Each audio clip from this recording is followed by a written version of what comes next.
Greetings everybody and welcome to Madrid Ball. I hope you all are doing good. Real Madrid have placed themselves in touching distance to clinch La Liga for the second time in 3 years. We put 3 past Osasuna, the scoreline could have easily been 5-1 and that would have been a fantastic score away from home.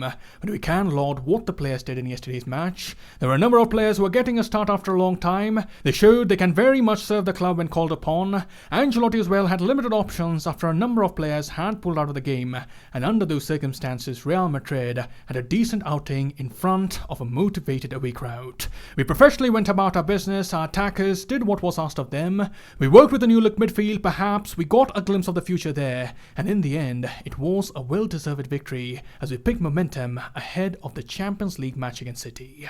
So in this video we'll do the post-match analysis of Real Madrid versus Osasuna, we'll talk about the significant happenings of the game, and without further ado, let's get started. And having a look at the lineup, there was Courtois in goal. In the back four we had Vasquez, Militao, Nacho and David Alaba. In the midfield we had Camavinga, Valverde and Dani Ceballos. And in attack we had Rodrigo, Asensio and Karim Benzema.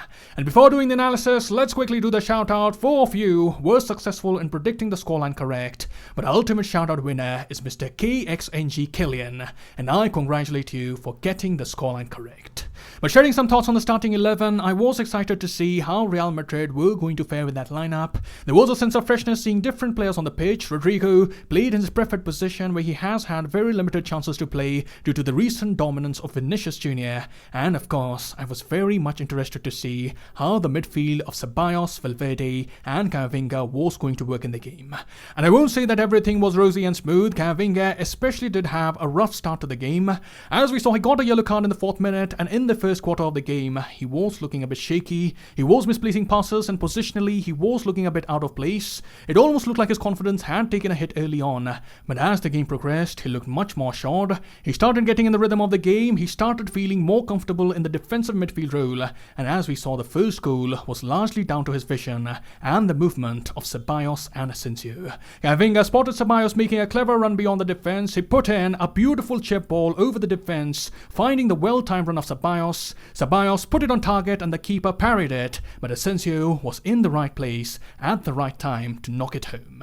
So what we can say is that Camavinga had a strong finish to the first half. He got much more comfortable as the minutes went by. He controlled his tackling instincts well, and I think we also have to give credit to Ancelotti here. He could have easily taken Camavinga off at halftime as a precautionary measure. He could have easily put on Toni Kroos as a defensive midfielder, but Ancelotti showed more faith in Camavinga. He backed the Frenchman, gave him more time in the second half, and that I think will surely make Camavinga feel more satisfied about his performance against Osasuna. That will help boost the confidence of the youngster, and let's hope he can develop into the player that we all expect him to be.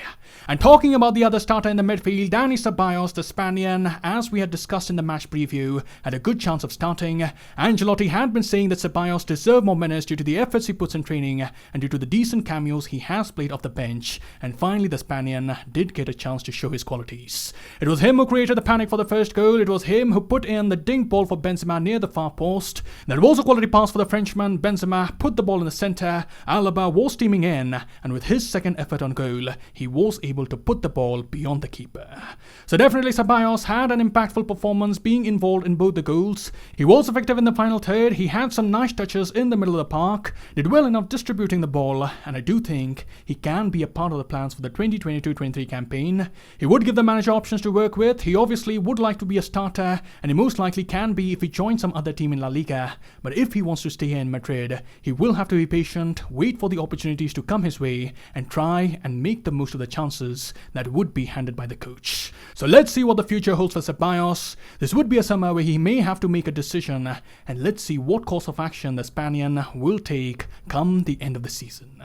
And coming to the second half, Real Madrid were very quick to get into the stride and attacked Osasuna with purpose. Rodrigo especially was the instigator of all those attacks. He was making some splendid runs, he was constantly harrying the defenders and had some classy touches in the final third. He brought a lot of directness with his starting runs. He was dribbling past the opposition, almost toying with the Osasuna players at times, and it won't be wrong to say that Rodrigo was the best player on the pitch yesterday.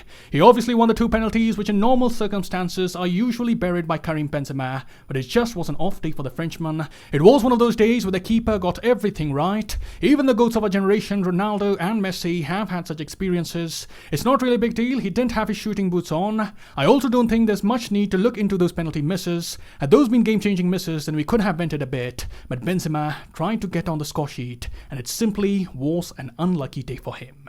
But coming back to Rodrigo, he looked like an informed player who wanted to leave a good impression in the eyes of the coach, and I think he definitely has a very good chance to start against City. Obviously, if he starts, he would be playing on the right and would most likely replace Asensio. With Rodrigo, we know he's more dynamic and has the ability to cut outside and stretch the pitch much more compared to Asensio. At the moment, the Brazilian does seem a bit higher up the pecking order, and with his recent cameos, he has given strong reason to Don Carlo to use him in the Champions League. So overall, if we talk about the performance yesterday, Real Madrid didn't really have a lot of trouble getting the 3 points. However, I do think there's room for improvement in defensive transitions. Madrid were cut open quite easily in the first half. Osasuna used long balls to use the pace of Chimi Avila on the right, and Madrid looked a bit out of shape dealing with those attacks. Militao as well hasn't been performing up to his usual standards. He was a bit clumsy at times. He could have done much more better, and definitely it's very important that he finds his best form in the upcoming games, because a big game will require a big performance from the Brazilian.